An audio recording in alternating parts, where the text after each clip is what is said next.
Дүйдө жаңылыктары Кыргызстанда болуп жаткан окуялар 11 каналында, алар туурасында кыскача. Сузакта абал курчуду жер көчкүдөн жабыр тарткандарга жардам көрсөтүү уланууда. Бирок көчкү алдында калган өспүрүм дале табылбай жатат. Аларда жаңы өкмөт мүчөлөрү ант беришти. Ошондой эле Сооронбай Жээнбеков өткөн жылда жасалган өкмөт ишмердигинин жыйынтыгын чыгарды. Отчетту депутаттар кандай кабылдаганын көрүңүз. Ал эми Сириядагы ок атышуулардын жанданышына Бириккен Улуттар уюму камтама, ара жолдо калган ок атышууну токтотуу келишимин сактап калууга чакырык жасалды.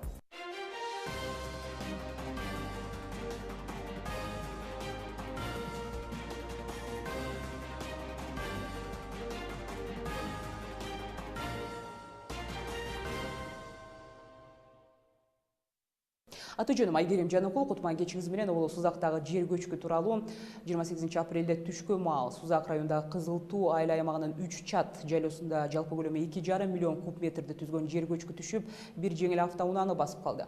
Жер көчкүдөн жабыркагандар жок, учурда маалыматты тактоо иштери жүргүзүлүүдө. Ал эми Сузакта жер көчкүдө калган 15 жаштагы Урматбек уулу Эрлан табыла элек.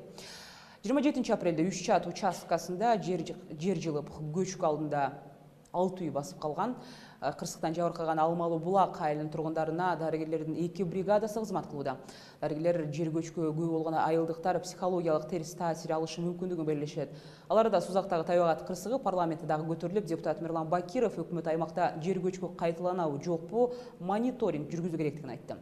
Эске салсак, 24 апрелде ошол эле Алмалуу Булак айылындагы 3 чат тилкесинде көлөмү 1 миллион 200 миң куб метр жер көчкү жүрүп, 73 турак үйгө коркунуч жаратылган. Жергиликтүү жаңылыктарды улантабыз. Өкмөттүн жаңы курамы бүгүн жогорку кеңеште ант берди. Ант берүү аз эми парламентте кандай өттү? 11 каналынын жаңылыктар бөлүмүнөн Эленора Сагындык кызы айтып берет. Оба Айгерим, рахмат. Бүгүнкү парламент жыйынында жаңыдан куралган өкмөт мүчөлөрү ант беришти жана расмий түрдө ишке киришти десек болот. Парламенттин жыйынына президент Алмазбек Атамбаев өзү келип, өкмөт мүчөлөрүнүн атын кабыл алды. Учурдагы өкмөттүн курамы боюнча айта кетсем, 12 министрлик, 8 агенттик, 2 мамлекеттик комитет жана 11 кызмат бар. Эрежеге ылайык бүгүн булардын баарынын анты угулду. Эске сала кетсем, буга чейинки өкмөт башчысы Темир Сариев 13 апрелде балыкчы коорумдуу жолунун курулушу боюнча тендерде мыйзам бузууларга кириптер болгон деген кине менен отставкага кетип, анын ордуна Сооронбай Жээнбеков дайындалган болчу. Жээнбеков кызматка келгенден кийин өкмөт жаңыдан куралат делген, бирок чындыгында өкмөт курамында андай олуттуу деле өзгөрүүлөр болгон жок. Жээнбеков кийинчерээк бардыгы эле өз ордуларында калат деген оюн айткан болчу. Кадрдык өзгөрүүлөр тууралуу чечмелеп айта кетсем, биринчи вице-премьер-министр Алы Карашевдин ордуна социалдык фонддун мурунку төрагасы Мухаммедкалый Абылгазиев келген болчу. Ал эми өкмөттүк аппарат башчысынын жетекчиси Нурханбек Момуналиевдин ордуна болсо, улуттук статистикалык комитеттин жетекчиси Акылбек Осмоналиев дайындалган.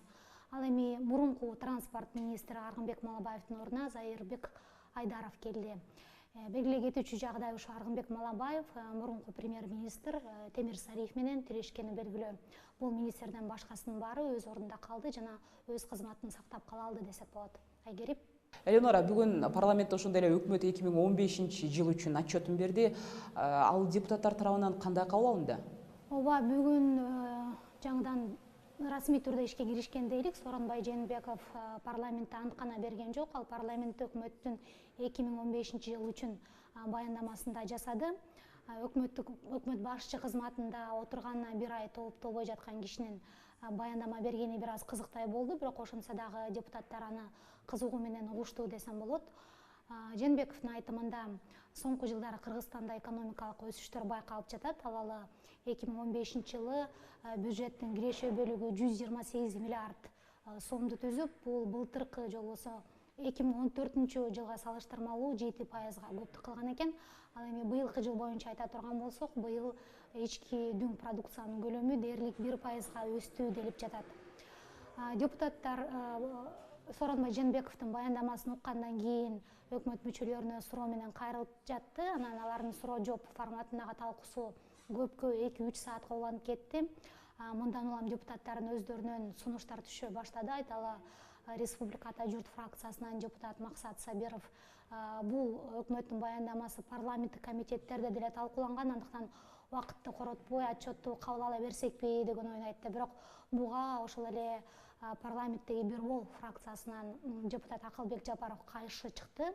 Ал депутат өкмөт бир жылда бир гана жолу отчет берет, андыктан депутаттар өкмөт мүчөлөрүнө болушунча суроолорду бергенге үлгүрүп, жана ал боюнча жоопторду да алып, мындан тышкары өлкөдөгү экономикалык социалдык көйгөйлөргө көңүлүн бурдурушу керек деген оюн айтты. Дагы бир депутат Атамекен партиясынын өкүлү Садык Шернияз 2 сааттын ичинде эле депутаттар чарчап кеттиби, анча болду, анда өкмөт мүчөлөрүнө суроону социалдык желилер аркылуу берели деген какшык оюн айтты. Ушундай кызуу талкуулардан кийин парламент депутаттары бүгүн Сооронбай Жээнбеков баштаган өкмөттүн былтыркы 2015 жыл үчүн отчетун кабыл алды. Кыскача ушундай, Айгерим. Рахмат сизге. Парламент дуалында болгон жаңылыктарды Элеонора Сагындык кызы айтып берди. Белгилей кетсем, премьер-министр Сооронбай Жээнбеков 27 апрелде өкмөт курамындагы бир нече жетекчилерди алмаштыруу боюнча буйруктарга кол койгон. Агалай Калзбек Жумабеков өкмөткө караштуу ветеринардык жана фитосанитардык коопсуздук боюнча мамлекеттик инспекциясынын директору, Канатбек Муратбеков өкмөткө караштуу экологиялык жана техникалык коопсуздук боюнча мамлекеттик инспекциясынын директору, Эркинбек Осоев болсо транспорт жана коммуникациялар министринин орун басары кызматына дайындалды. Ошол эле маалда дүйнө жаңылыктарында Бириккен Улуттар Уюму АКШ менен Орусияны Сирия боюнча тынчтык сүйлөшүүлөрдү сактап калууга чакырды. Уюмдун атайын чабарманы Стефан де Мистуранын айтымында февраль айында ок атышууну токтотуу режиминин күчүн жоготушуна аз эле калды. Ушундан улам Москва менен Вашингтон Сирия сүйлөшүүсүн жандандырууга далалат жасашы керек. Анткени менен соңку жумада Дамасктын аймактарында аскердик аракеттер күч алгандыгын белгилей кетелик. Эл аралык теманы улантабыз. Кремль ислам мамлекеттик тобунун Ооганстанга тийгизген таасири күч алып жаткандыгына камтамасын билдирди. Азия мамлекеттеринин өзара кызматташтыгы боюнча жыйында сөз сүйлөгөн тышкы иштер министри Сергей Лавров Афганистандагы стабилдүүлүктүн сакталышына кол кабыш кылууга дайыма даяр экендигин белгиледи. Кошумчалай кетсек, Ооганстан бийлиги талиптер менен сүйлөшүүдөн баш тарткан. Буга чейин Кабулда 64 адамдын өмүрүн алган террордук чабуулдан кийин Ооган бийлиги алар менен жолугушпай тургандыгын айткан.